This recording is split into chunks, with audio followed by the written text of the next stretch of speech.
It is the end of the month, and we'll have the end of quarter, mid-year numbers to talk about here in just a little while. But let's see what happened here in these last few days of June. As end of June and spilled over into July. So really, you got the end of June happening. What we talked about last week was going to be a big spike. And this last week still saw some good activity. 868 new listings to the market. That's the lowest it's been since the end of May when it had dipped down into the 830s. So we'd had a few good weeks, except for the 889 week that we were saddened by a couple weeks ago. But 868, it just may be that we're moving towards the end of high season, and those that were going to sell during the kind of high time of the year have already done that, got their houses on the market. We'll be watching that.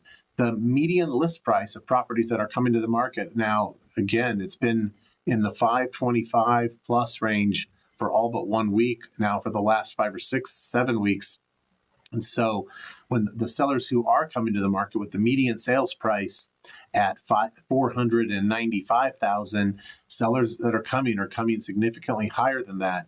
But compared to what the median list price is of the overall market, upwards of like 565 or 570, these sellers and this product coming to the market is certainly lower. Now, one explanation for that is that there's a lot of luxury homes, or a fair number of luxury homes, that sit on the market longer. So they keep and hold that median list price overall in the market higher. Fewer luxury homes come on each week. And so that allows the balance of the inventory to bring that median list price more in line with what's actually going on in the market. But still $30,000 higher or so higher than the median sales price that we're reporting right now.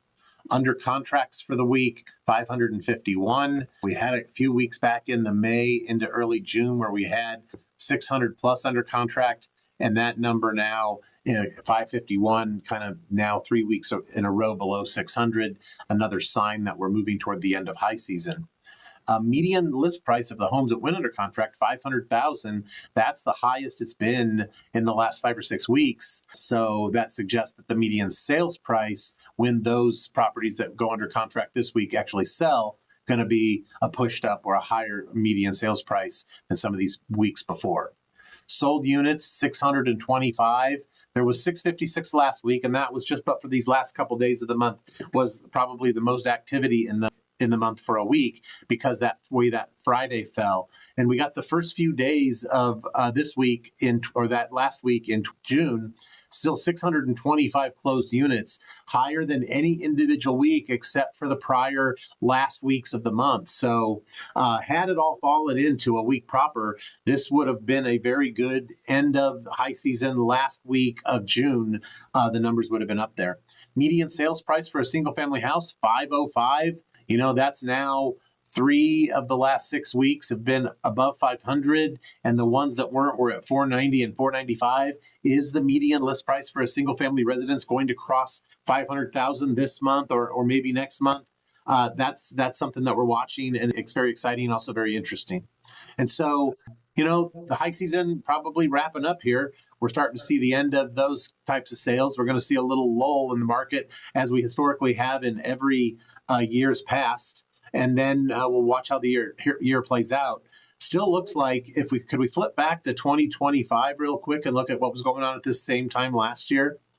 And so last year, our closed units were lower. So a higher sales through high season this year. And so that may be rallying back, and we actually may see 2026 line up with 2025, not be worse or maybe even better. We'll be watching that as we move through the second half of the year.